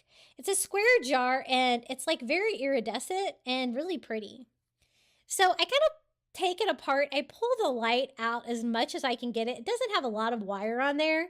And then I figured I could just poke a hole in the lid of the jar like that and put the light bulb down inside. And the bronze colors go together great. Now, at first I tried with a nail. I'm trying to put a nail here in the center because I just need to drill a little hole here in the center. And I could only find these little tiny roofing nails in my husband's stash. That wasn't working very well, so I switched it up to a little screwdriver, hammered that inside, and drilled a little hole there in top. Just trying to make that a little bit larger if I can, so there's enough room for that light bulb to come through. I kind of switched it up to a larger screwdriver, and it just kind of worked as a punch, as you can see there, without having to break out a drill or anything like that. And you can just pop the little light in it just like that. So I was worried that it wouldn't be bright enough, but it actually turned out pretty well. The light bulb actually just goes straight through that hole and lights up the jar. Now to connect it, I'm just going to use some E6000 and some hot glue combination, and not mixing the two different glues together, and I lay the lid on there. That's going to give me the short-term, long-term hold of both of those glues. Now it's time to decorate the jar. Isn't this jar so pretty? I found this little palm tree, the Fairy Garden beach section at the Dollar Tree. And it's a really nice size little palm tree. It's got a little life ring on it. Fits perfectly in here, and it pretty much takes up most of the jar. So I just hot glue it to the bottom so it won't fall over inside there if it gets knocked over. And then again, using some Dollar Tree tan sand to fill up the beachy area. And then we can't have a beach without seashells, so I'm going to use some of those little tiny seashells, kind of scatter those around, kind of turn them the right way so they look good in there, and just a little bit of everything to fill out like the beach scene.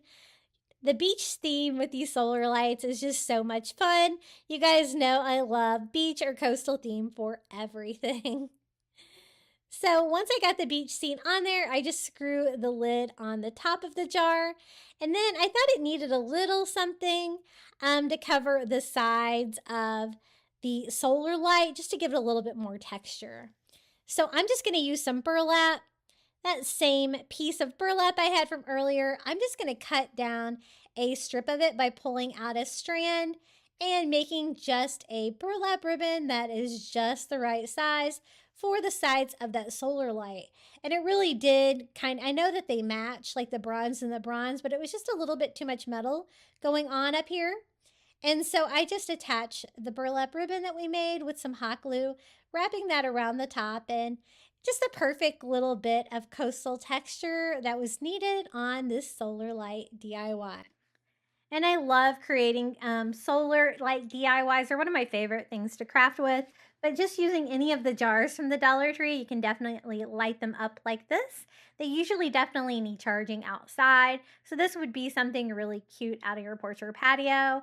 Or my son sometimes likes to charge them and then like have them in his room like as a nightlight, which is kind of fun. But this is what it looks like lit up at night. Really cute little palm tree. I found a palm tree from Dollar Spot this year too. It's called like My Own Little Private Island or something like that, and it was only $1. That would work really well in there too, depending on what you can find. But I love how this one turned out, and it was so easy to put together. Now, I really hope you enjoyed all 20 of these beach DIYs today. Let me know which one was your favorite down in the comments below, or just come say hello. I love reading your comments. This is my QR code that you can scan with your camera on your phone. If you would like to buy me a coffee, I would really appreciate it. And I hope you enjoy the final reveal.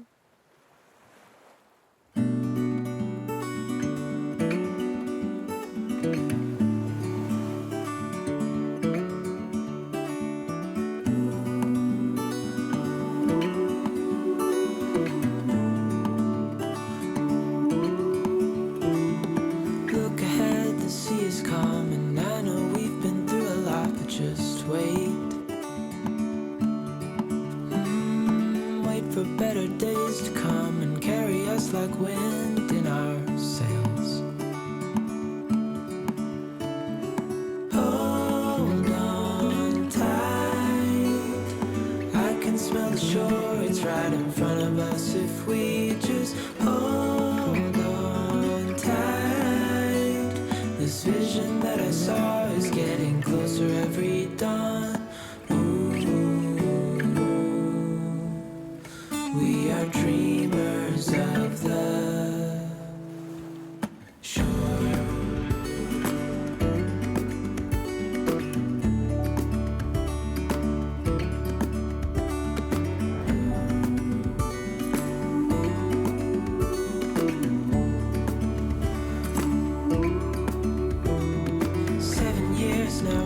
boat, and we all know where we belong. Just wait.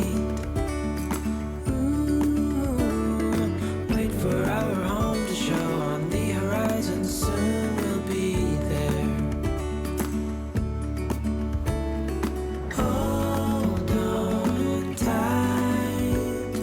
I can smell the shore. It's right in front of us. If we just hold on tight.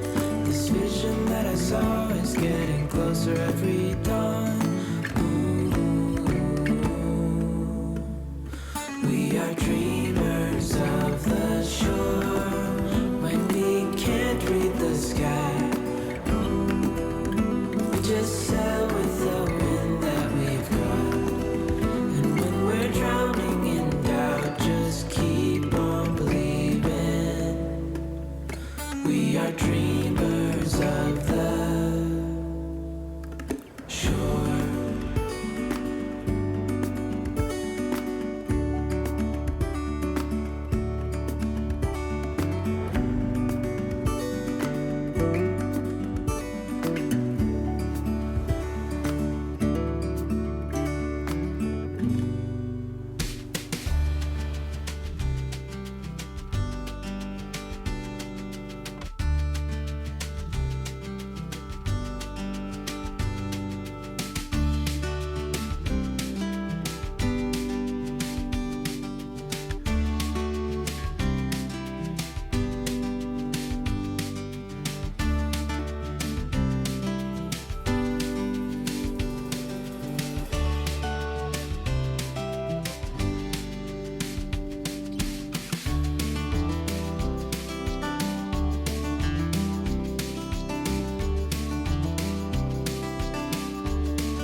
Thank you so much for making it all the way to the end of today's beach crafting marathon.